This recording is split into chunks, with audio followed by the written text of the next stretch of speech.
revue de presse, c'est avec David Abiker, Nikos. Et ce matin, David, à la une, deux mots, reconstruire et rebâtir. Reconstruire, c'est la une de la Croix, de la Voix du Nord et de la Charente Libre. Rebâtir, c'est l'autre mot qui fait la une des quotidiens ce matin en référence aux bâtisseurs de cathédrales. L'Est éclair se fait volontariste. Nous rebâtirons, promet le quotidien. Nous la rebâtirons tous ensemble, a déclaré hier Emmanuel Macron dans son allocution télévisée. Mais on ne peut pas reconstruire ou rebâtir Notre-Dame en 5 ans, comme le voudrait le président, sans rappeler d'où elle vient et sur quelle fondation elle repose. Et parmi les politiques, c'est peut-être, et ça va vous surprendre, Jean-Luc Mélenchon qui en parle le mieux. Voilà ce que déclarait lundi soir le président de la France Insoumise, j'ouvre les guillemets. La cathédrale de Notre-Dame incarne quelque chose de multiséculaire de l'esprit humain et de la connaissance. Quelque chose qui revient de l'Orient vers notre pays.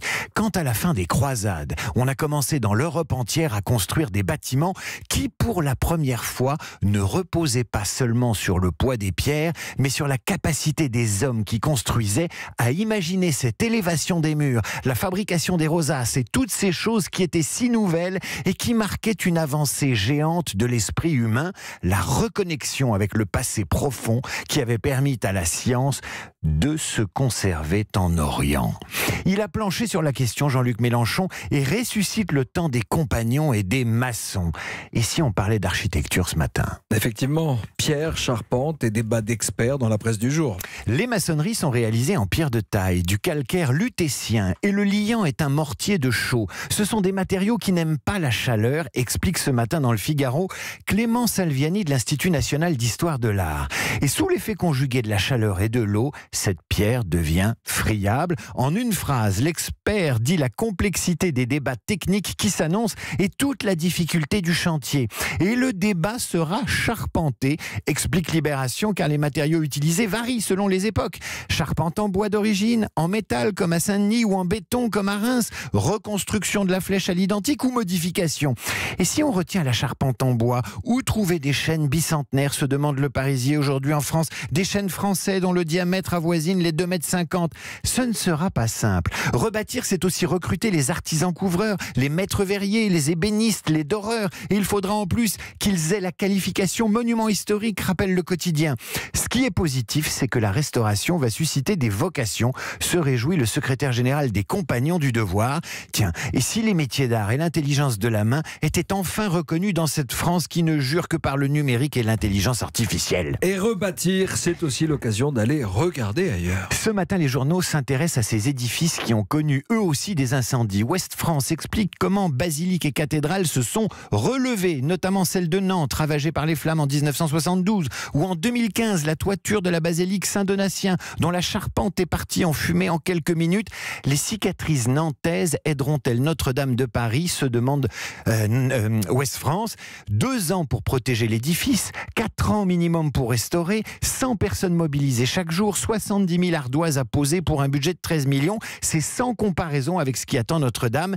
Mais la ville de Nantes compte bien mettre à la disposition de Paris les acquis de son expérience. Idem dans le Figaro, qui fait la liste des bâtiments sacrés déjà détruits par le passé. Le Saint-Sépulcre de Jérusalem, incendié en 1809. La cathédrale martyre de Reims en 1919. La cathédrale de Strasbourg, bombardée en 1870. Ou encore la cathédrale de Chartres, incendiée en 1836. Toutes meurtries, toutes restaurées, toutes ressuscitées. Alors malgré cet optimisme, un homme ce matin est en colère, c'est Didier Rickner.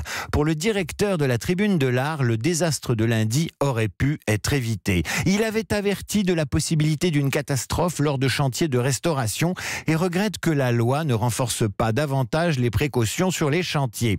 Je suis exaspéré, dit-il, de constater qu'on trouve de l'argent une fois que Notre-Dame a failli finir en cendres, tandis qu'il fallait s'évertuer à implorer de l'argent de mécènes étrangers avant qu'ait lieu le drame. Et il propose que 50 millions sur l'énorme somme collectée pour Notre-Dame soient reversés aux églises parisiennes qui sont dans un état lamentable. Alors dans Libération, on lira ce matin la tribune plus positive du philosophe et spécialiste d'esthétique Michael Labbé, qui tire un enseignement de la catastrophe.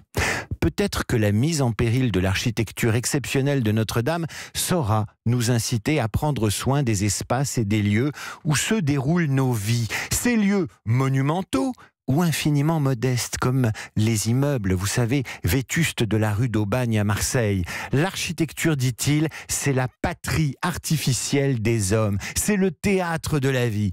Et il cite Winston Churchill, l'homme qui gouverna une Grande-Bretagne ravagée par les bombardements. Que disait Churchill ? Nous commençons par construire des édifices et ce sont eux qui nous construisent ensuite. Relisez bien Mélenchon, le président de la France insoumise, ne dit pas autre chose.